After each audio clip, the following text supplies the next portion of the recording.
minha querida mulher por excelência. Hoje nós vamos estar falando do Salmo 92, 12, que diz: o justo florescerá como palmeira, crescerá como cedro do Líbano, plantado na casa do Senhor. Florescerão nos átrios do nosso Deus, na velhice darão frutos, serão cheios de seiva e verdor, para anunciar que o Senhor é reto, que nele não há injustiça alguma e que ele é a nossa rocha. O justo crescerá como o cedro do Líbano. Crescer como? A palavra do Senhor diz em 1 Pedro 3,18: antes crescei na graça e no conhecimento do nosso Senhor Jesus Cristo e Salvador. Efésios 4,15 diz: mas segundo a verdade em amor, cresçamos em tudo naquele que é o cabeça, Cristo, de quem todo o corpo, bem ajustado, consolidado pelo auxílio de todas as juntas, segundo a justa cooperação de cada parte, efetua o seu próprio aumento para a edificação de si mesmo em amor. Então, é nisto que nós temos que estar crescendo. O cedro do Líbano é uma árvore grande, frondosa, concede uma maravilhosa sombra. Nos seus 3 primeiros anos de vida, as suas raízes crescem para dentro da terra. Isso nos faz pensar que muitas vezes nós nos concentramos naquilo que é externo, naquilo que é efêmero, naquilo que é passageiro, que é aparente, que se vê, e nos esquecemos que o mais importante é que as nossas raízes estejam fincadas em Deus. Os pensamentos, as atitudes e as palavras do homem revelam aonde estão lançadas as suas raízes. O foco da nossa vida cristã tem que ser aprofundar a nossa intimidade com Deus. Maior tempo na presença de Deus vai se refletir em melhores tempos na presença dos homens. Quanto mais nós exercitamos a nossa comunhão com Deus e com o próximo, mais as nossas raízes se aprofundam na terra. Quanto mais eu me disponho, mais Deus me capacita. Quanto mais eu me entrego, mais Deus me abençoa. No nosso Senhor, o nosso trabalho não é vão. E em segundo lugar, nós precisamos que as nossas raízes extraiam águas profundas. Essa é uma capacidade da raiz do cedro, alcançar os lençóis freáticos. Ele não depende das chuvas. E Jeremias 1,6 diz: bem-aventurado é o homem que confia no Senhor. Bem-aventurado é o homem cuja sua esperança está em Deus, porque ele é como a árvore plantada junto às muitas águas, que estende as suas raízes para o ribeiro. No tempo de sequidão,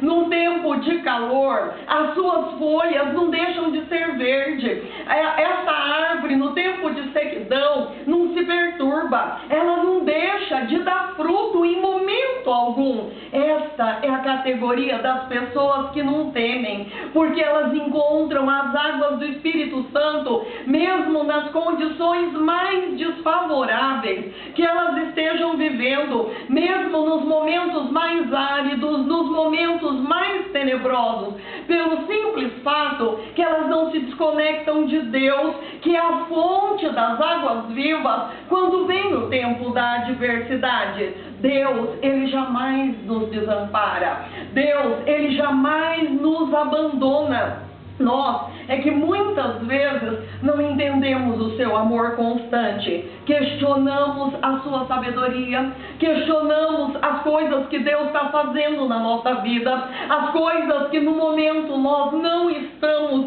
entendendo, nós soltamos a mão de Deus pelas dúvidas que nós abrigamos no nosso coração, pela incredulidade que nós deixamos abrigar no nosso íntimo, por causa das obstinações nas quais nós nos determinamos. Nós muitas vezes viramos a nossa face para o Senhor. Não podemos jamais nos guiar por sentimentos, por circunstâncias, por situações difíceis. Temos que estar olhando firmemente para o autor e para o consumador da nossa fé, sabendo que aquele que fez a promessa para nós, ele é fiel, ele não vacila, ele não dorme, ele não muda de ideia, ele não é homem para mentir. Só nós podemos impedir um milagre na nossa vida quando nós não cremos. Tem uma palavra tão triste lá no livro de Hebreus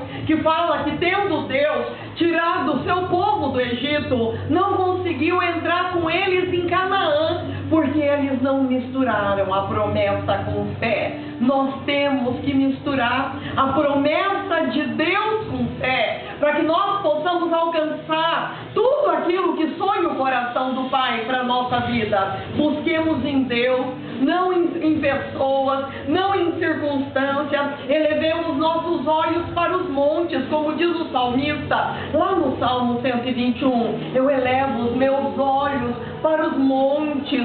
Da onde vai me vir o socorro? O meu socorro vai vir do Senhor, daquele que fez os céus e a terra. Ele é o fiel guarda de Israel. Ele não dorme, ele não dormita, ele é a sombra à nossa direita.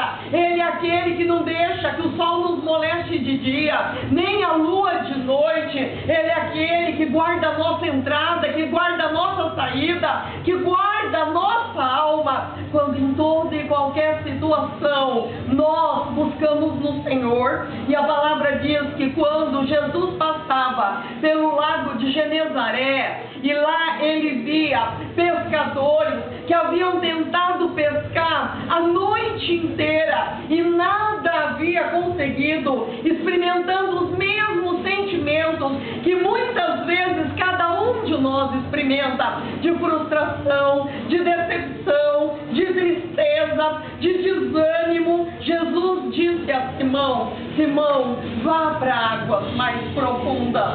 E quando ele foi para águas mais profundas, ele ficou admirado da pesca maravilhosa que Deus permitiu que ele realizasse. Talvez, se hoje você está vivendo momentos que você fala: eu tenho tantos desejos no meu coração, eu tenho tantos sonhos no meu coração, mas parece que eu tenho garimpado e parece que eu não tenho alcançado nada. Deus está chamando você para águas mais profundas. Deus está chamando você para lançar as suas raízes em águas mais profundas, para lançar as suas redes em águas mais profundas, para, como está escrito em Ezequiel 47, para que você caminhe para dentro dessas águas, numa profundidade muito maior na sua vida, onde Deus possa te levar e Ele possa entregar tudo aquilo que Ele tem determinado para você. E terceiro ponto, as raízes profundas, elas abraçam a rocha. Quando as raízes de outras árvores atingem a rocha, elas param de crescer, mas o cedro é diferente. Quando as raízes do cedro atingem a rocha, ele abraça a rocha e ele não para de crescer, e ele não para de se desenvolver. Deus, ele é um manancial inesgotável, fonte de toda riqueza. Não tem limite o quanto nós podemos nos envolver com ele, o quanto nós podemos extrair dele e o quanto nós podemos crescer em Deus. Nós é que limitamos muitas vezes estas coisas, mas Deus, ele é uma fonte inesgotável, e quanto mais isto acontece, maior e mais refrescante é a nossa sombra para todos aqueles que vêm se abrigar embaixo dela, para aqueles que vêm se aninhar nos galhos da nossa vida. Então, nós aprendemos com esse texto que nós temos que crescer como cedro do Líbano, que nós temos que aprofundar nossas raízes, que nós temos que alcançar o manancial e que nós temos que abraçar a rocha e nos desenvolver nela. Eu quero deixar isso para você, minha irmã, querida mulher por excelência. Medite nisso esta semana e que você possa ver os milagres de Deus acontecer na tua vida, em nome de Jesus.